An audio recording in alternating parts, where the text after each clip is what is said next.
the biggest influencers for a child are their parents, so maybe if parents start healthy choices in their food, maybe that will impact children a lot. So we do know that it is a very serious issue, because we also know that we are taught about nutritional education in our EVS classes on one hand, and then we go out for the recess and we take up those unhealthy samosas that are kept in our school canteens with flies flying over them for like 10 rupees or something. Sudden economic growth that India saw specifically after the 91 reforms has played a very important role in the proliferation of all these multinational chains coming into India, and that has also led to creation of a lot of Indian firms as well. So for every Burger King, there is also a Burger Singh. There is a campaign by WHO. Nutrition content, rather than being placed at the back of the package, should be placed in the front, so that those who are interested can just go through it in big letters and then choose the better option. We need government to intervene. The big giant businesses and corporates that have hold the market of such fast food and industries that need to be regulated, that need to be checked. The standards and qualities need to be measured upon, and that proper labeling and regulations are needed.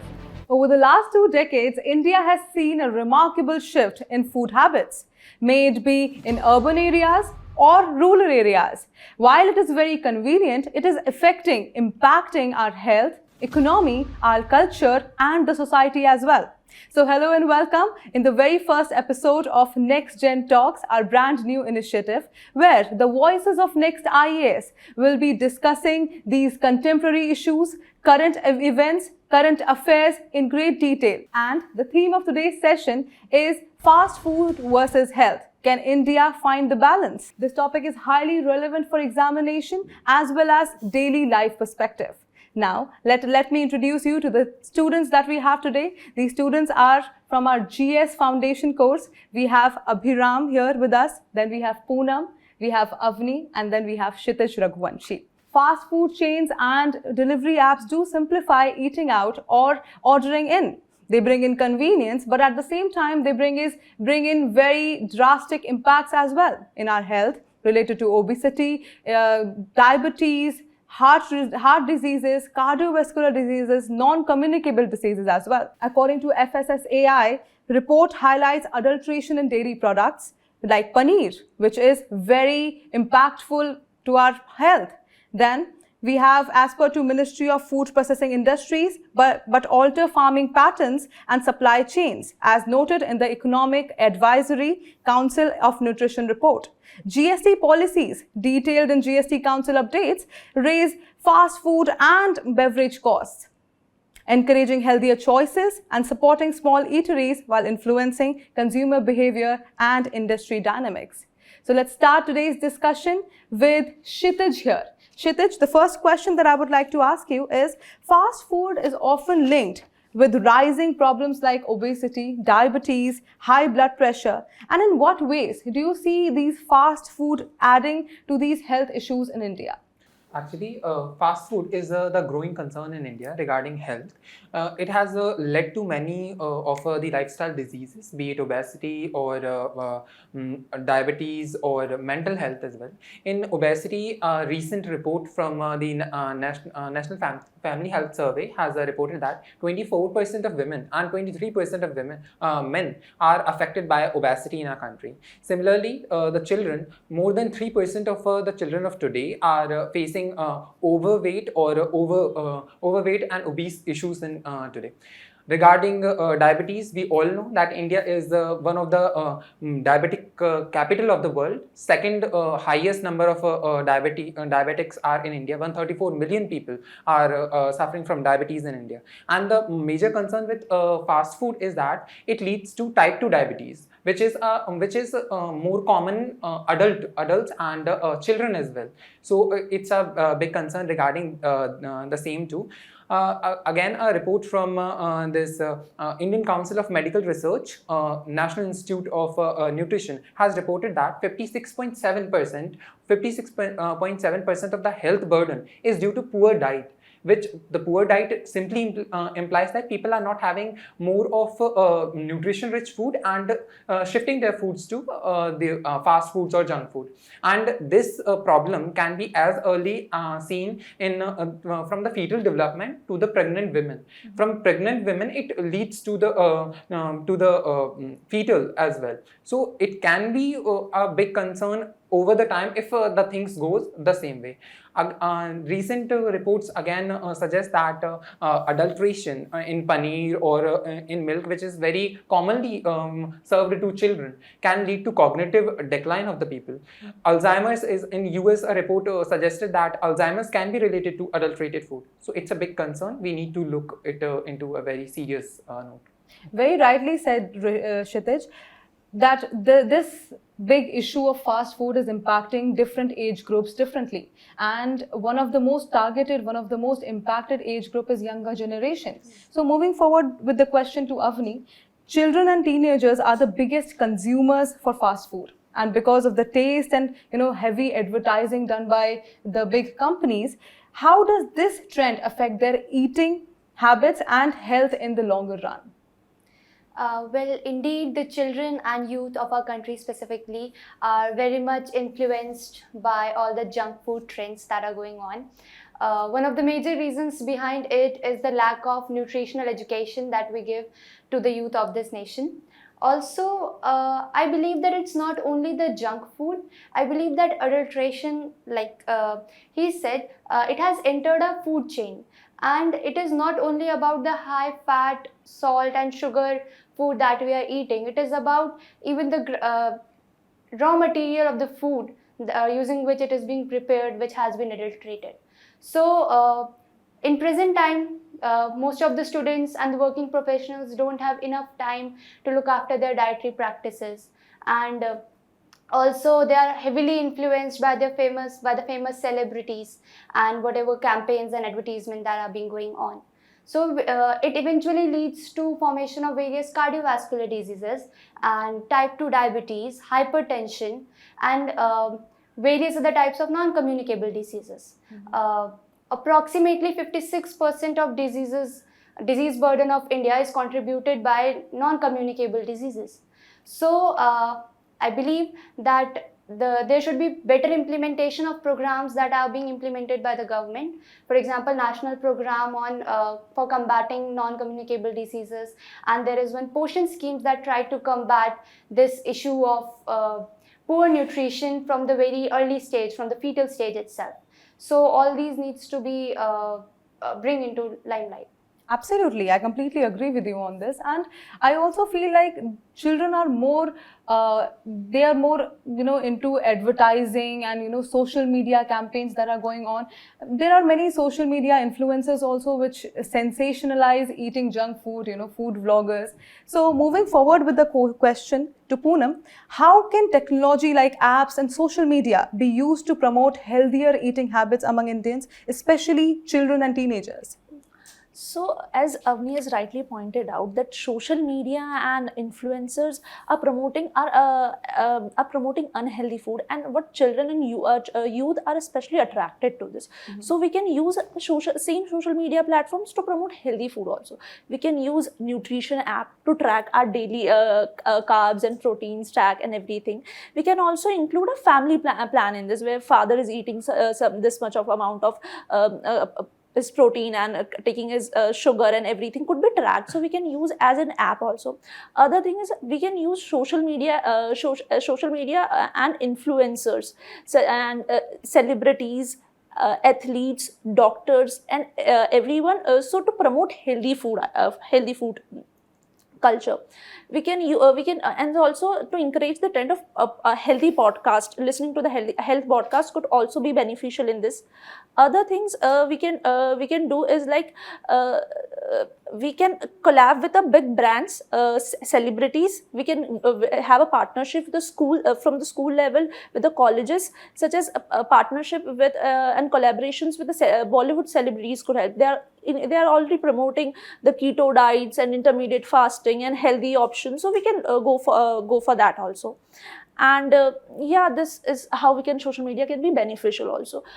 There was in UK a campaign was also launched, campaign for life, that government use social media and platform, government use televisions to promote the healthy food items. So with a social media as a platform, using influencer, athletes, doctor, what we need to also take in care about having an alternative, healthier options for the youth.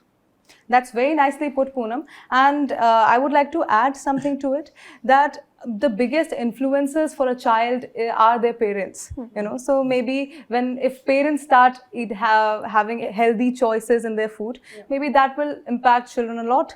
Then moving forward to Abhiram, do you think people eating more fast food shows India's economic growth and globalization, or is it more of a problem of wasteful consumer habits, and why? Well, absolutely. The fact that we have all these different international chains working in India could be tracked to just what happened in the past 20-25 years, right? So that essentially shows that the sudden economic growth that India saw specifically after the 91 reforms has played a very important role in the proliferation of all these multinational chains coming into India, and that has also led to creation of a lot of Indian firms as well. So for every Burger King, there is also a Burger Singh.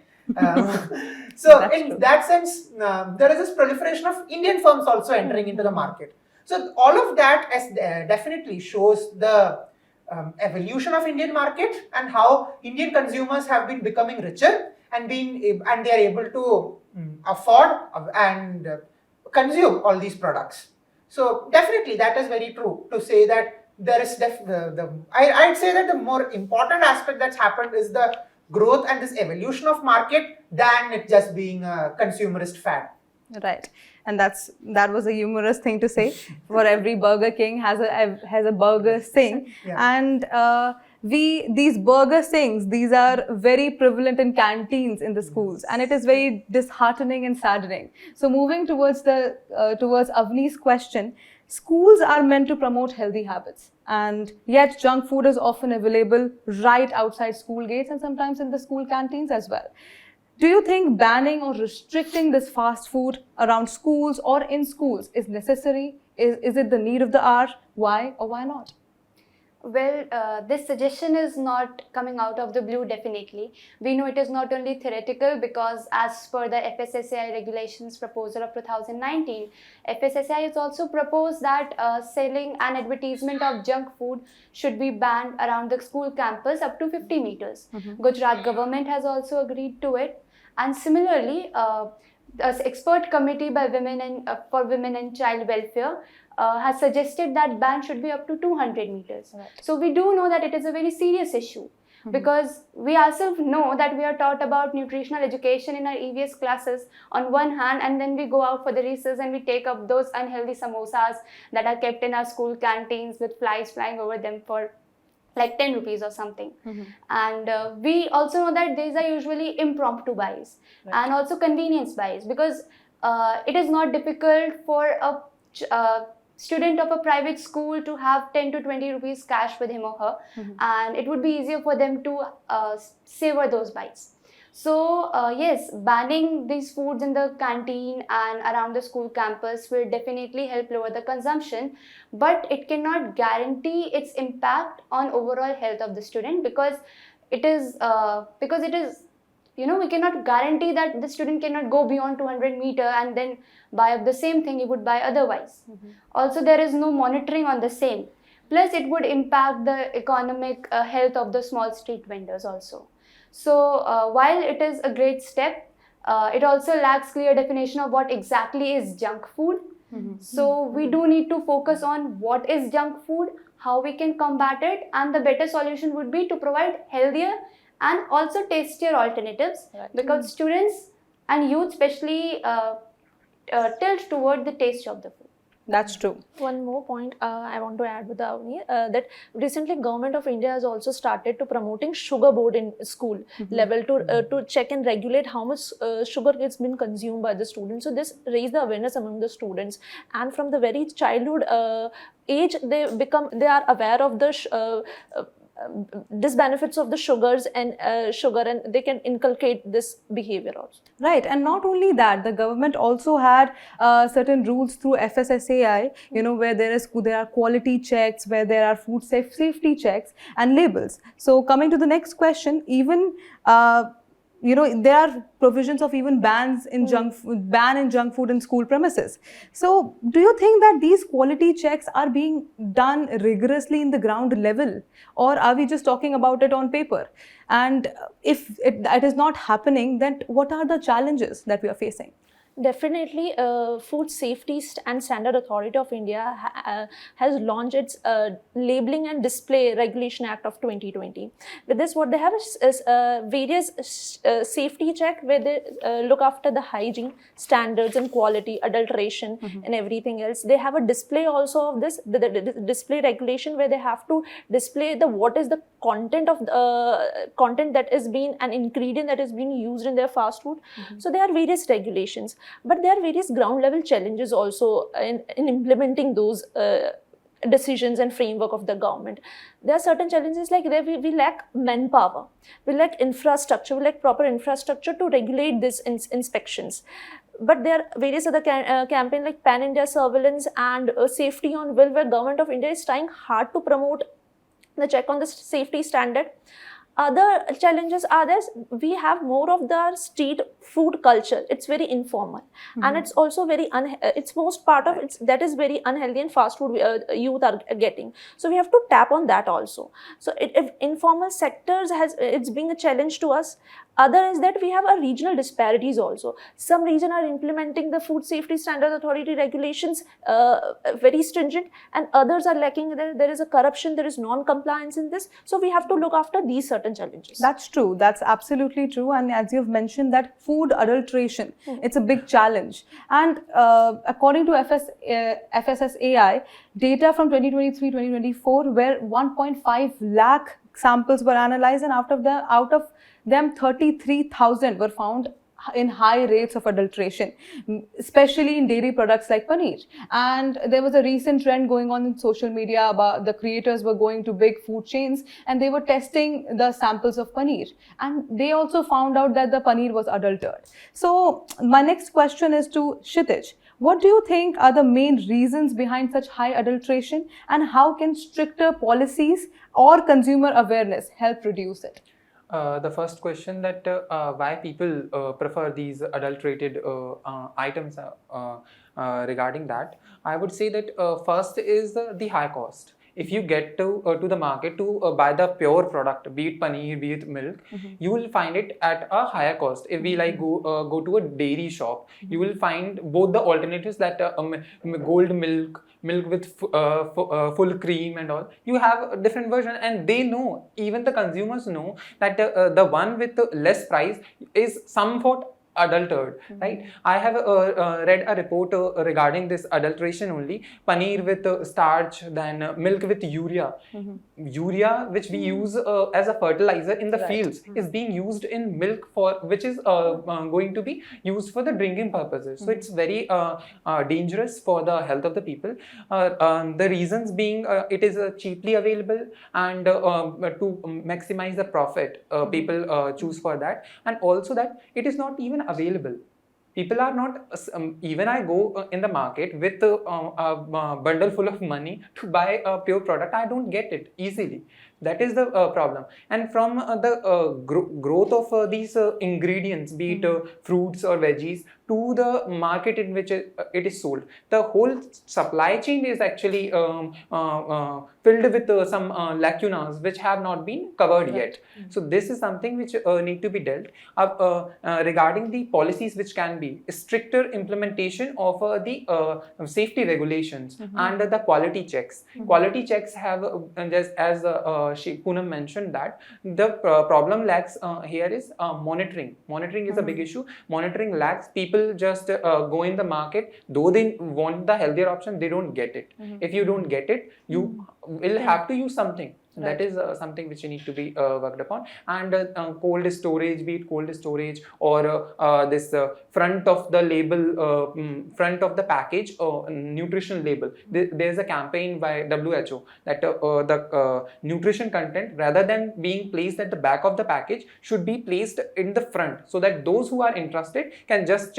go through it in big letters and then choose the better option. So these are something which needs to be done, though it seems a little steps, but these can have a bigger impact. The people who are looking for a healthier option will get it easily this way. That's very rightly said. I completely agree with you, and I would also like to add one point to it. I feel even though people know that the food is adulterated, why they choose it? Because of convenience. Because when we have to go to the market to buy vegetables or healthy options, we have to put a lot of effort in creating that and making that. And when you talk about junk food or unhealthy options, they are easily available at your doorstep. So coming to Abhiram, with the rise of these fast food and online delivery platforms making things very convenient for us, how do you think health and nutrition are being impacted in India, and what could be done to encourage healthier choices? Right. So that is the most important aspect we need to be worried about, right? And like as Kshitij was also saying, we have this problem where a healthier alternative is not available only, or even when it is available, it's very expensive. And we know that consumer basically looks for whatever that is available, accessible, and affordable. Right. And in all three of these aspects, fast food becomes a much easier option to go for. And this is actually a bigger problem in rural India, because in rural India, already the consumer is poor, and we see that, and in Indian rural area, we see this curious case where we have both stunted and malnourished children and also obese children, because when the poor household goes to the shop, they buy whatever is cheaper, and the cheaper thing is almost always a junk food, which is nutritionally poor. So that is where this problem comes in. You don't have any other alternative for a healthy option, and whatever is available is just calorie dense and nutritionally poor. And this is also where I would say that India specifically has a double burden problem, and that comes from two aspects. So one is that the Indian diet traditionally itself is not very nutritionally diverse, because we mostly eat rice, chapati, potatoes, and so on, which is carb heavy. So the International Crop Research Institute says that 2/3 of Indians don't consume adequate amount of protein, which is 1 gram per body weight. And about 63% of Indians are deficient in vitamin D and B. So all of this shows that we are just focusing on eating carbohydrates and not other nutrients. And onto that add the problem of junk foods, which is already calorie rich and nutritionally poor. Right. So that creates this double burden problem. And then the second aspect is how Indians are almost universally averse to physically working out. WHO says that everyone needs to have 150 minutes of intense physical activity every week, and more than 60% of Indians don't do even that. Even in the so it's not just in India, but Indian diaspora around the world don't do it. In the US itself, there was a study by the Juggernaut magazine which said that South Asians specifically are 45% less likely to work out compared to any other ethnicity. Right. So there are all these social or behavioral aspects also which are adding a double burden when we talk about junk foods and their nutritional impact. That's true. I completely agree with it. And I would like to ask Poonam, what can be done to reduce this heavy dependency on junk food? Some people suggest putting higher taxes on junk food, just like in alcohol and cigarettes. Do you think this is a good idea, and what could be the benefits and drawbacks of it? Definitely, it's a good idea to put a tax on the junk food, but it's not the only idea. Taxation on the junk food is it's beneficial. Recently with GST 2.0, so are all junk foods and fast food has 5% of GST rate, but other soft drinks and other cold drinks our GST rate has been increased from 28% to 40%. So this could be one of the beneficial aspect. Other things like as technology has enhanced, so we have Swiggy and Zomato, so that is very convenient for, and that's why we mostly rely on fast food. So putting this services under the GST, there are already 18% GST, so this could be also be beneficial. So what taxing the junk food, what will be beneficial? We will generate revenue, and this revenue generation could help in spreading the awareness. We can use this revenue to spread the awareness. We can do the campaigns in the rural and urban area to reduce our dependency on the fast food. Other thing, it also reduces the demand side. It also reduces demand of the fast foods. So this could be beneficial, but it's not the only way out, because as Abhiram has already mentioned, that's fast food is what is being consumed by low income group also. So this would be it would be hinder their nutritional and other aspect, because they are highly dependent on this. So this could not be the only option. What other things we can do is like physical activities is pointed out, and other behavioral changes we can put. Having an alternative healthy options is also one of the aspect we should look on. Right, absolutely. I completely agree with you. Yes. Yeah, so just adding on to what Poonam said, this aspect of tax is also very important, right? Because so there is this tax that Mexico imposes, which is 1 peso per every liter of soft drink that's sold, which is called their soda tax, and all the money that they collect from this particular tax is specifically earmarked for health schemes. So, but in India, we still don't have that, because GST collection just goes into one common pool, and government use that for all its activities. Right. So that kind of an earmarking also could be done. Yes, absolutely. That can be done. And I think one more point I want to add, such as Kerala has used this, taxing the fast food. So Kerala has used to tax, they has introduced fat tax. Fat tax they have introduced, and with this what happened, the demand initially decreases, fast food initially decreases with approx 3%. And later on, when they remove the tax, it reduced to the 5.6% around. So initially, we can use this taxing system to adapt and to culturally inbuilt the way of having consumption of fast foods, of healthy foods.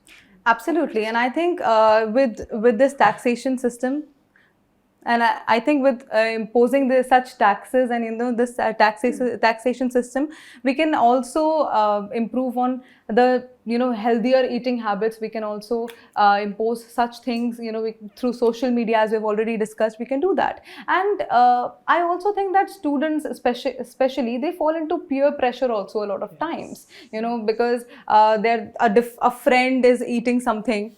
So I also want to have that. Mom, my friend got Kinder Joy for school. I also want that. So my next question is to Avni.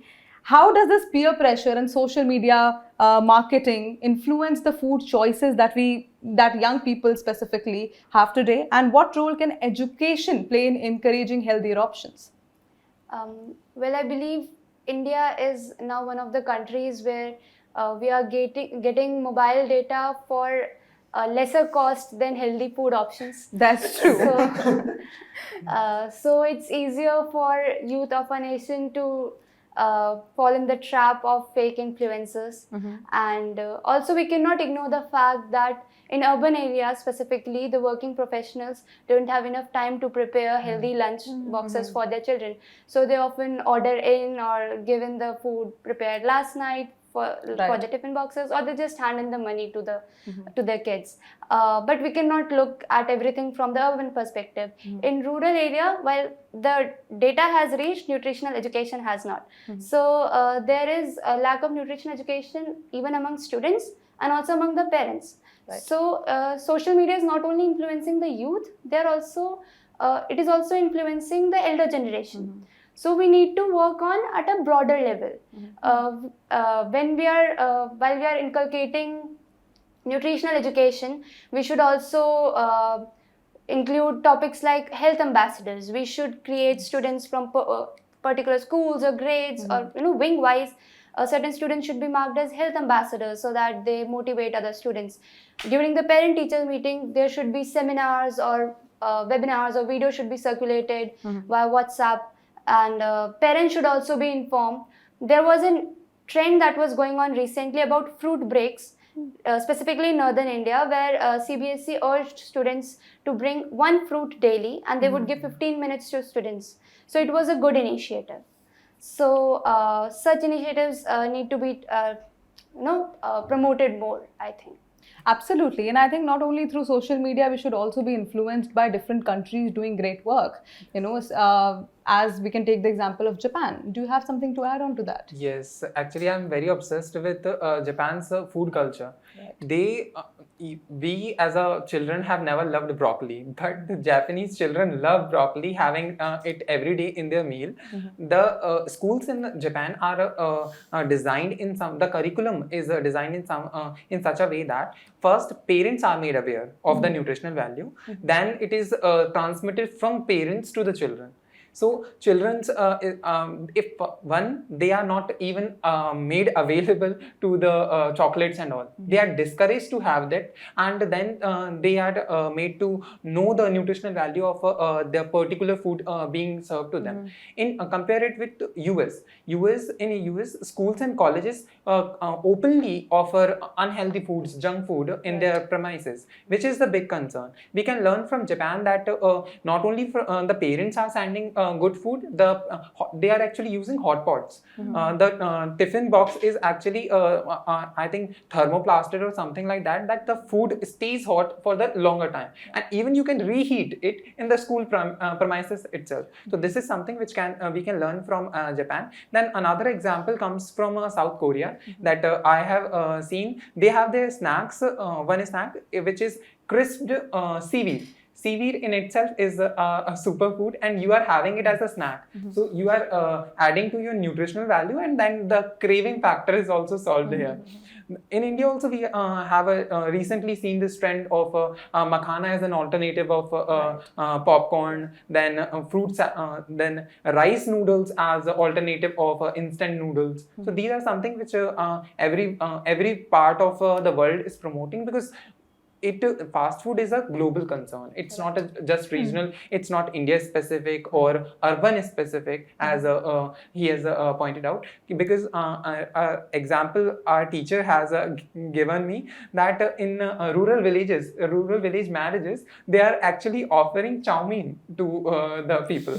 So it has proliferated to this extent that in rural culture also people are valuing fast food rather than the healthier diets like roti, dal and chawal.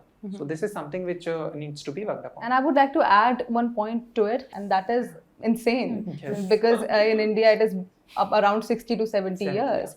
And I think we really need to make some major changes in the way we consume food. Yes. That is one of the reasons, because I am very influenced by Japanese culture, as you mentioned, and I think the different sort of teas that they have a different tea for morning, they have a different tea for evening, so that adds the nutritional value in their life. So I think that, yes. And then the taste factor. Yes, you have taste and health at the same plate. time. Right. This is something which actually we need to focus upon. That fast food, which may be appealing to look and which may be good for your taste buds, but what it is doing to your gut health and your physical appearance and the cognitive ability, which is something which needs to be made people aware of. In India also we are shifting to a matcha thing, but I think that is more for social media than actually for health. All right. I would like to add a point. While we are talking about social media, the feeling of being left out is so strong. FOMO is very strong. So while there are social media influencers for every bad thing, there should be social media influencers who promote good things. There are. Incentivize them so that they promote more such things, and whoever is promoting whatever sort of food, they should be held accountable for it. Right. Then only there will be a stop on this sort of thing. Right, absolutely. Now I would like to ask a question to Abhiram. Fast food restaurants and delivery apps, they are giving, while we are criticizing them a lot, but they are actually providing a lot of employment. They are giving jobs, and at the same time the small vendors, the local vendors, they are losing on their customers. So how do we balance that out? That is also a very important aspect that we look at, because when we talk about fast food, it's not just all these international capitalist chains, but even our local Pani Puri wala is also a fast food vendor, essentially. Right. And this also creates a dichotomy here, because even in terms of the demand that they cater to, it's mostly the upper middle class and higher income groups that is catered by these fast food chains, while it's largely the working group or daily wage laborers, the labor class, working class, and students who are mostly dependent on the street food vendors. So I don't exactly find this capturing of market by the bigger firms as a problem at the moment, but definitely that is very soon an impending factor, because one, the Indian society as such is becoming richer. As people become richer, they would want to go to the higher level of consumption. Right. And again, all these fast food companies are also trying so hard to capture the market, right? Because I was just seeing last week how a certain brand had introduced the Navratri menu, no onion, no garlic.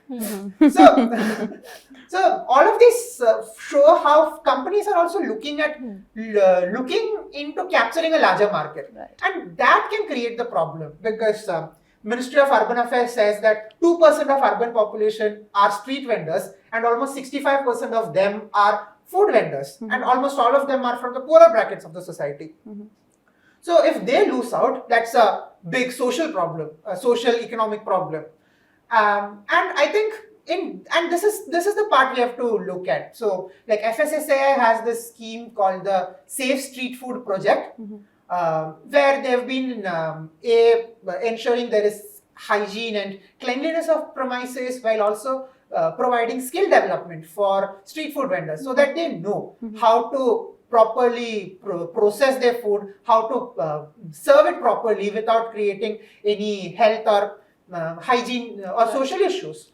So those are the aspects we'll need to look at when we talk about this capturing market problem.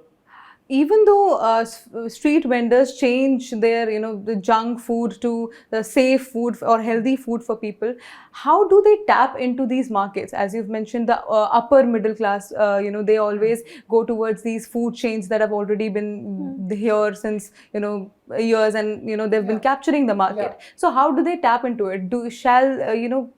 Should they communicate or connect with delivery platforms? Will that be helpful for them, or some other alternatives that you suggest? That can be very helpful, because again, like even when we look through different listing that's there on Zomato or Swiggy, we see a lot of these smaller players also registering themselves, and that is actually helping them to capture a larger market. So they are not losing out. So that is the aspect. So there also this aspect of digital literacy, or equipping them into understanding how this modern aspects work, or something as simple as like, so we have this speaker box in most of the street vendors, right, that says out that such and such amount has been credited to your account. That also, there's a study saying that introducing just that speaker box increased the penetration of online payment by almost 60%. So these are all these minute aspects that can be done, so that the street vendors are also equipped to evolve themselves as the market also evolves. That's very nicely put, Abhiram. And I think we have covered most of the dimensions, economic dimensions, government and policy dimensions, the youth and education dimension, and the health dimension. Now let's talk about the way forward, how we can, improve on the already existing schemes, how we can improve on ground level, and how we can do things on individual levels as well. And if we don't change today, where do you see society in the next 5 years? We'll start from Kshitij and then move on like this. So as I see it as, if the youth and the Janani, means the mother of the youth, are ill, and this will directly imply that the future of the country rests in the hospitals. And a country which is as aspiring as India, with a vision of Viksit Bharat 2047, we cannot afford our demographic dividend, be it women, be it children, to go to this extent. because the future lies in both these sections. Men have performed rather well over the time. Now it's the time for women and the youth of the country to perform. So we cannot afford this. So in way forward, we can have there should be culture. As I mentioned, Japan and South Korea, Southeast Asian nations, even Mexico. These countries are actually developing a culture of eating good. So we need to focus is a culture of food habits, a good modern Indian society with food habits which reflects our vision of the future. As per the latest ICMR UNICEF report, approximately 67% of the adolescents agree that social media influences their food choices. So I think that media literacy is a very big aspect that we need to work upon. Along with that, curriculum of nutritional education in our nation needs to be formulated better. Not only for students, but parental education is also necessary, because as we know that as per UNICEF report again, approximately the number of obese adolescents in our country have been doubled in the last decade. So if the stringent measures are not taken, I see that number raising even a lot higher. All right. Poonam. So in way forward, we have to look on two aspects, on behavioral changes and on structural changes. So what we can do on behavioral changes, we have to inculcate such a habit from the early age of the youth only, like walking to the nearby places rather than ordering on from this Zepto and Swiggy and everything else. Walkable cities could help. Other like increasing physical activities. Awareness from the school level can help, and other than things as if what it's structural reforms we need. We need government to intervene. The big giant businesses and corporates that have hold the market of such fast food and industries that need to be regulated, that need to be checked. The standards and qualities need to be measured upon, and that proper labeling and regulations are needed there. All right, Abhiram. Yeah, and also additionally, as I mentioned, we have this double burden problem that we are looking at, right? And I think the change needs to come from the family unit itself, because there is this study from Nepal which says that adolescents children who belong to a joint family are much less likely to consume junk food, because inside the joint family they would have this culture of the entire family with the family head sitting together and eating a home cooked meal. So we'll need that behavioral change to come from the family level itself. So the parents can say that we are only going to eat home cooked food together, and maybe it's not just the mother's burden in that case, it's the whole family that comes together and cooks and eats together. So all of these little things can create a behavioral change. And then also the physical activity part. So all of this together can collectively contribute into reducing this. So on one side, as you decrease your demand for these junk food products, and also you diversify your food intake into much more other items. So that can help. All right, Abhiram. So we have established few points here that the change starts from family itself. We do have policies and we do have a lot of rigorous policies going on, but the ground level challenges are there. So we need to work on that. Then we have established that social media can be negative, but as well as positive also. We have to use it in a positive manner to influence the society positively. And lastly, we can look at the world around us, and we can be influenced by the good things that the world is doing. And that is it for today's session. We have covered different dimensions of this topic, and if you enjoyed today's session, if you found today's session insightful, informative, please do like, share and subscribe our video, and please tell us in the comment section below what other topics, what other contemporary topics would you like to have a discussion on, and would you like us to have a discussion on. And that's it for today. Thank you so much. Until next time, bye bye, take care.